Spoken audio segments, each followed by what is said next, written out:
Halo semuanya, selamat datang di Capila, Bincang Pintar Literasi Digital. Nah, podcast yang ngobrolin tentang topik-topik seru, relevan, karena bareng narasumber yang sangat keren.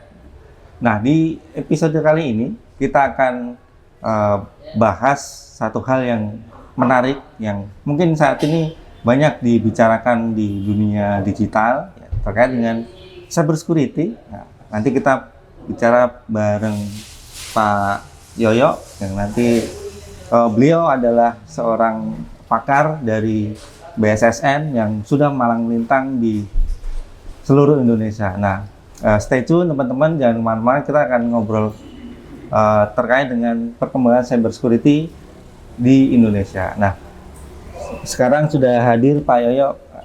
Apa kabar Pak Yoyo? Alhamdulillah sehat Pak. Gimana Pak? Apa kabar Pak? Sehat Pak?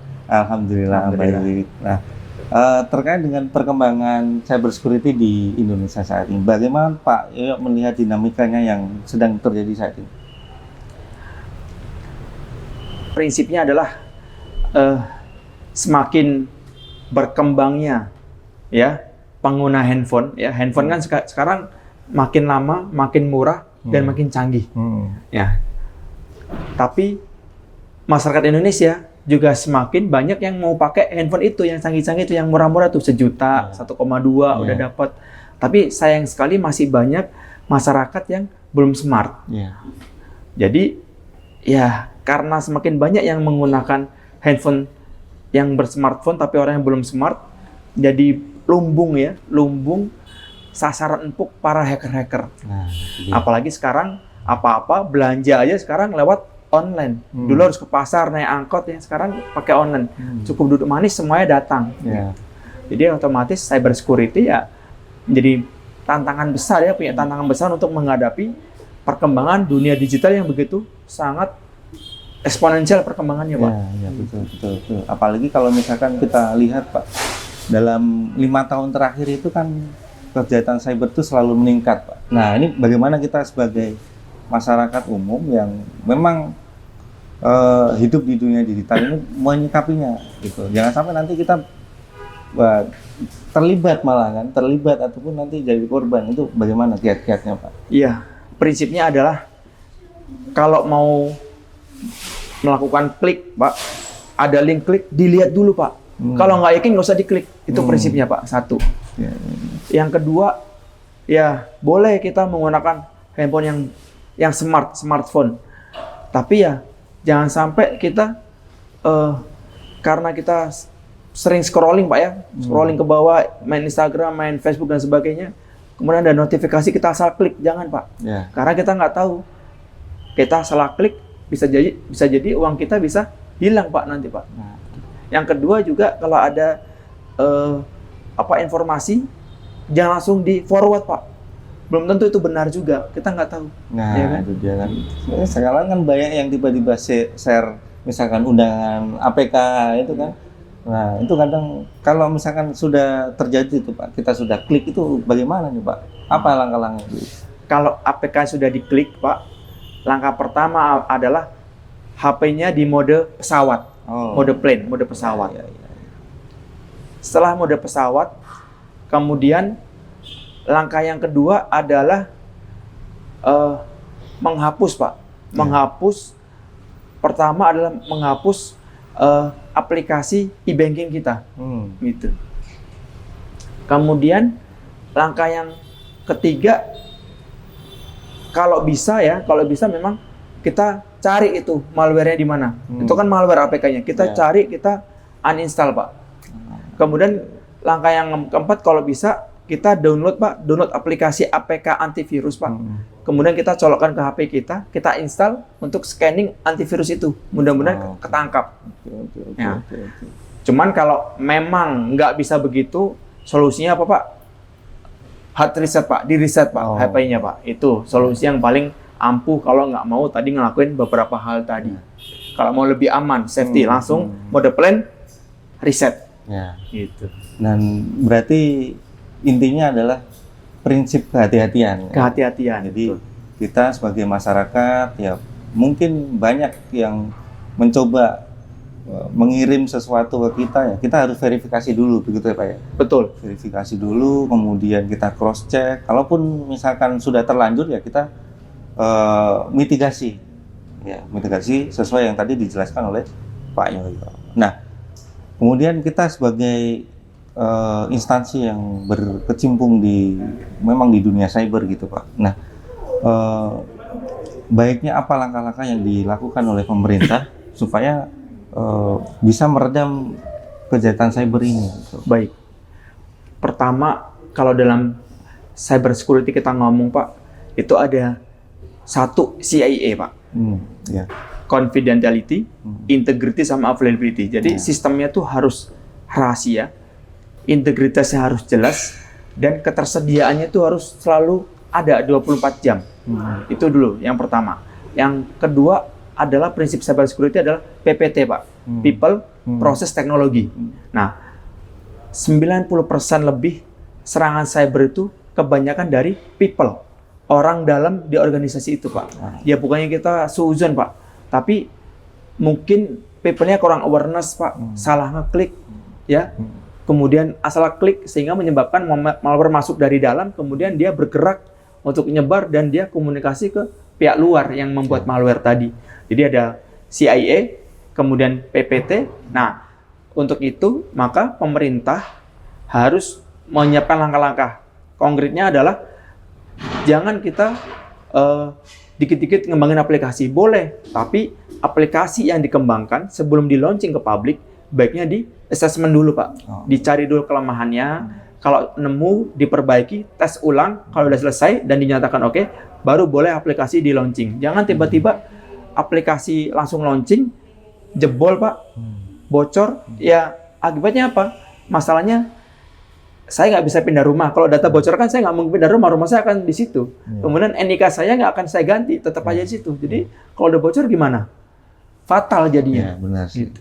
Benar-benar. Jadi memang kalau data yang sudah bocor itu ya pasti bakal rawan gitu kan. Betul. Jadi mungkin itu merugikan bagi kita ataupun nanti orang-orang di sekitar kita juga gitu. Nah, kita bicara terkait dengan data yang bocor, Pak.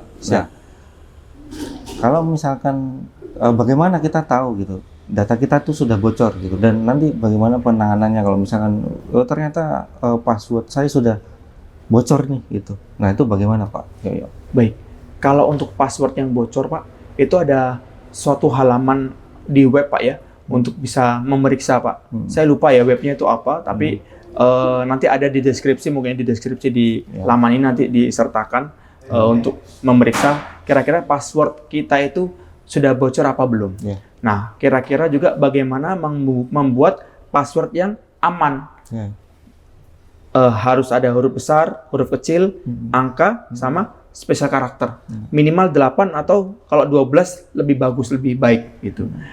Jadi, kalau kita memeriksa ya sebenarnya nanti ada tutorial juga Pak, ada pencarian di dalam Google itu, menggunakan Google Dorking, kita bisa cari tuh, kira-kira data pribadi kita, NIK kita itu tersebar nggak di internet. Itu kita nanti ada teknis khusus Pak, untuk menggunakan Google Dorking. Apalagi kita makin worry kalau ada teman kita ngasih tahu, datamu kok ada di sini ya, gitu. Itu udah pasti bocor berarti. Gitu ya.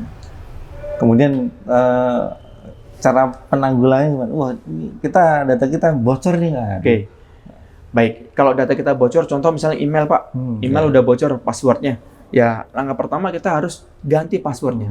Apalagi sekarang baru-baru ini platform dunia digital itu wajib menerapkan two-factor authentication atau multi-factor authentication. Jadi selain username password itu juga ada kode tambahan Google Authenticator yang untuk memverifikasi bahwa benar itu punya kita. Gitu. Jadi selain kita ibaratnya kayak sikat gigi lah Pak. Sikat gigi kan sehari 2-3 kali. Sama password itu minimal baik banget sebulan sekali, tapi kan mungkin lebih sulit ya untuk nanti memanage. Ya kalau saran saya mungkin boleh 3 bulan sekali kita ganti password Pak. 3 bulan sekali ganti password, 3 bulan sekali ganti password. Tapi kalau lebih baik ya tadi sebulan sekali ganti. Itu untuk meminimalisir keamanan. Karena biasanya orang Indonesia itu satu password untuk semua akun, Pak. Ya, itu Ya dia, kan? itu. Boleh semua akun boleh. Tapi tadi dengan syarat dijaga betul, jangan sampai sudah setahun nggak diganti, Pak. Iya. Gitu. Nah, kemudian dalam bentuk pengamanannya, gitu kan? Kita kan pribadi punya misalkan handphone, laptop, gitu kan? Dan kita sebenarnya nggak tahu kapan itu virus masuk atau malware masuk, gitu kan? Dan apakah nanti dengan adanya apakah kita bisa menilai bahwa gadget yang kita punya ataupun perilaku yang kita punya itu benar-benar memang aman gitu. Baik. Untuk menanggulanginya pertama kita butuh antivirus, Pak. Ya, antivirus itu pasti dibutuhkan baik dari untuk laptop maupun untuk handphone itu, apalagi server udah pasti. Kemarin kejadian serangan yang dahsyat 2024 itu kan salah satunya karena servernya nggak ada antivirusnya. Nah, jadi memang laptop sama HP itu wajib ada antivirusnya. Tadi misalnya contoh ada APK, kita nggak, ya namanya hilaf Pak ya, ngantuk, capek, nggak fokus, nggak sengaja ngeklik Pak, ternyata itu ada APK malware yang berbahaya yang nanti bisa mengambil data kredensial kita dari handphone kita itu. Ya kalau ada antivirus minimal bisa dimitigasi di awal Pak itu. Minimal untuk yang perangkat pribadi kita itu kita menggunakan antivirus. Yang kedua juga kita kunjungi Pak laman-laman, nggak sengaja laman misalnya kita mengunjungi laman URL-nya tiba-tiba ada notifikasi Pak kurang aman, ya itu jangan dilanjutkan Pak. Ya, jangan sampai udah tahu ada keterangan kurang aman kita tetap advance proceed ya lanjutkan. Nah itu malah kita nggak tahu ternyata itu jadi lumbungnya malware Pak untuk masuk gitu. Kadang juga malware masuk ke kami pun, ke kita pun kita nggak sadar juga kan? Iya nggak sadar. Kita tiba-tiba bocor aja. Iya betul. Tiba-tiba kena ransom lagi ya kan? Nah itu dia. Ya. Jadi memang kita pun juga sebagai pengguna gadget juga harus waspada juga, harus kita proteksi juga perangkat-perangkat yang kita miliki, begitu kan? Siap. Satu lagi aku lupa juga Pak. Jadi satu lagi yang terakhir itu kita boleh menggunakan WiFi publik boleh, tapi dengan syarat. Misalnya untuk apa? YouTube-an, ya. Tapi jangan sampai kita akses email kantor pakai WiFi publik Pak. Nah itu bahaya. Bahaya Pak. Jangan Pak. Ya. Nah nanti boleh menggunakan internet gratis publik, tapi untuk yang gratis juga, YouTube-an, ya streaming itu boleh. Ya untuk nyari-nyari bahan itu boleh.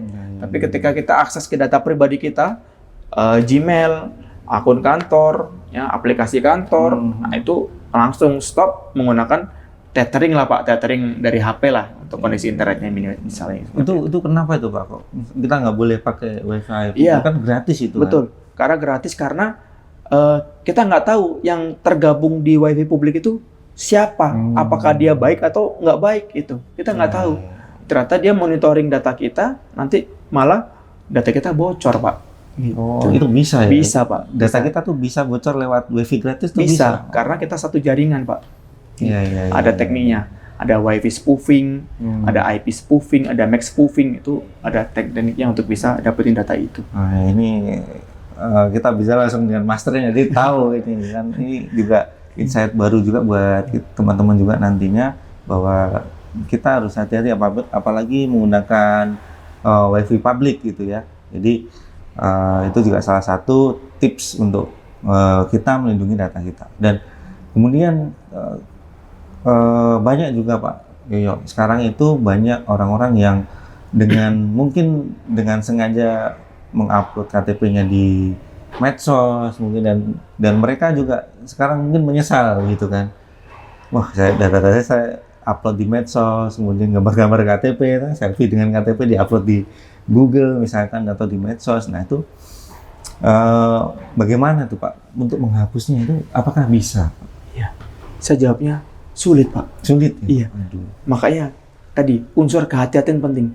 Ibaratnya kalau sudah kita upload Pak, ibarat dunia maya kan dinamis Pak. Kita nggak tahu luasnya seberapa luas.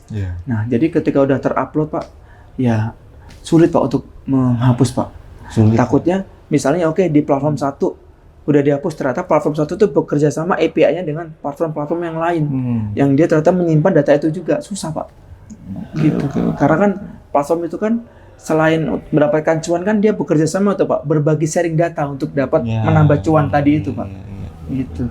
Tapi kalau sekarang mungkin ada beberapa platform yang mungkin masih mengharuskan kita untuk mengupload KTP atau identitas pribadi, itu bagaimana itu Pak? Saran dari saya sih sebaiknya jangan Pak. Kecuali misalnya contoh e-banking Pak. E-banking kan kan sekarang kita nggak perlu datang lagi ke banknya. Cukup kita selama punya data yang memang diperlukan, selfie dengan KTP itu nggak apa-apa Pak, selama untuk e-banking. Tapi kalau untuk selain itu yang tujuannya nggak jelas ya sebaiknya jangan. Jangan ya, kita betul. Hindari itu ya. Hindari betul. Ngapain juga upload pakai KTP Pak. Bahkan mohon maaf Pak Lutfi, kalau minjem KTP saya nggak akan saya kasih juga walaupun kita kenal dekat Pak. Iya. No trust anyone Pak. Itu prinsipnya no trust anyone. Iya. Nggak boleh itu Pak. No trust anyone. Hanya trust kepada diri pribadi aja Pak. Iya benar sih. Itu juga mungkin perlu kita waspadai juga ya. Waspadai betul. Oke baik. Kemudian ini kan kalau kita bicara terkait dengan cyber security itu kan kita sebagai pemerintah kan harus meliterasi masyarakat umum. Kalau menurut Pak Yoyo itu bagaimana cara kita meliterasi masyarakat umum supaya nanti masyarakat umum itu juga bisa sadar atau bisa melek terkait dengan cyber security? Kalau untuk meliterasi masyarakat umum ya, pertama bisa dari iklan Pak. Iklan. Kan masyarakat umum kebanyakan kan nonton TV Pak ya. Nonton TV itu itu menjadi sarana yang tepat juga untuk menyampaikan literasi informasi itu. Dari YouTube juga bisa Pak, dari YouTube, kemudian lewat media berita. Media berita juga bisa. Media berita sekarang udah banyak Pak platformnya, jadi kita bisa mendistribusikan literasi itu. Atau kita juga bisa Pak menggunakan sosial media, kasus-kasus yang pernah terjadi. Ya, karena kan sekarang hiburannya masyarakat umum kan kalau nggak Instagram, Facebook, ya TikTok apa Pak? Ya kan paling itu yang dibuka. Ya maka kita lebih gencar melancarkan pemberitaan terkait kasus-kasus yang terjadi biar mereka belajar. Karena kalau kita jelaskan jangan ini, mereka kayak nggak percaya Pak. Harus ada buktinya Pak. Iya, harus ada buktinya. Buktinya langsung ada sehingga mereka kayak sadar itu. Bahayanya begini ya. Tapi kalau disampaikan nanti kamu, contoh gini Pak, kita bilang ke anak kita, Dek, kamu sikat gigi ya sehari 2 kali ya. Ngapain sih mah? Ya kan? Dia baru nyesal kalau giginya udah bolong Pak. Baru gitu. Kerasa kalau udah mengalami. Iya baru, ternyata pentingnya sikat gigi ini gitu. Itu ya kan? Benar-benar. Contohnya gitu misalnya. Dan juga mungkin di Balai Makassar juga kita menjalankan pelatihan Pak ya. Siap. Pelatihan tentang cyber security. Jadi nanti teman-teman kalau berminat ingin atau penasaran ya apa itu cyber security atau pengen memperdalam apa itu cyber security, teman-teman juga bisa nantinya ikut pelatihan di sini, mendaftar pelatihan di Balai Makassar dan nanti juga ikut bergabung dengan kita belajar bersama. Siap. Gitu Pak ya. Pak Yoyo. Dan mungkin pertanyaan terakhir Pak Yoyo. Apa harapan Pak Yoyo untuk perkembangan dunia cyber security khususnya di Indonesia? Harapan perkembangan keamanan siber Pak ya di Indonesia Pak ya. Memang kami dari BSSN itu sama Kominfo Pak, kita bekerja sama itu memang nggak bisa mengamankan siber tanpa bantuan masyarakat semuanya Pak. Kita nggak bisa menjaga keamanan siber ini dengan baik kalau tanpa ada andil masyarakat semua. Kalau tingkat awareness masyarakat itu makin tinggi Pak. Contoh tadi misalnya ada link ya, sebelum diklik dilihat dulu. Kalau nggak yakin nggak usah diklik Pak, dihapus aja gitu. Atau ada telepon Pak yang sekarang marak Pak ya disampaikan. Contoh Pak, halo ini dengan Pak Yoyo. Ya betul Pak. Mohon maaf Pak, internet Anda saya putus ya Pak ya. Gitu. Loh kenapa? Baik, tunggu sebentar, kami akan sambungkan ke operator. Ya, ada Pak nada tunggunya Pak, baru nanti operatornya hubungin saya. Baik Pak, betul internet Bapak kami putus, tapi kami perlu verifikasi data Pak. baik, silakan sebutkan NIK Bapak. Saya bilang apa? Lah kok enak gitu kan? Langsung diputus sama dia Pak, gitu. Nah itu kan hal yang sekarang udah menyasar kemana-mana Pak. Baik dari tadi yang saya ceritakan tadi, atau ada juga yang masalah OTP Pak, OTP bank Pak, ya kan, nelpon Pak, kami ada bonus Pak, OTP sudah masuk, silakan Pak, sampaikan kami untuk kami daftarkan untuk pencairannya Pak. Itu kan juga apa namanya pembohongan Pak ya, penipuan.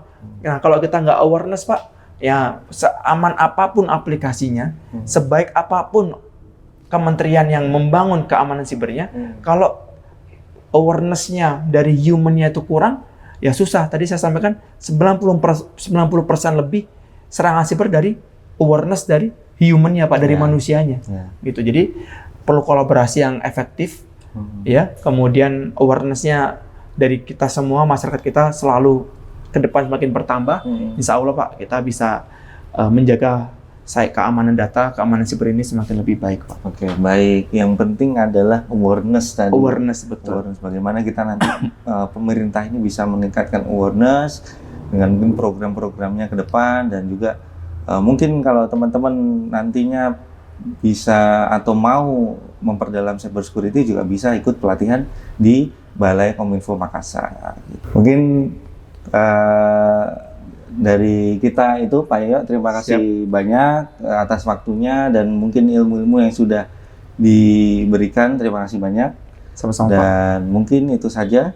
Terima kasih banyak Pak Yoyo dan teman-teman semua. Wassalamualaikum warahmatullahi wabarakatuh. Waalaikumsalam warahmatullahi wabarakatuh.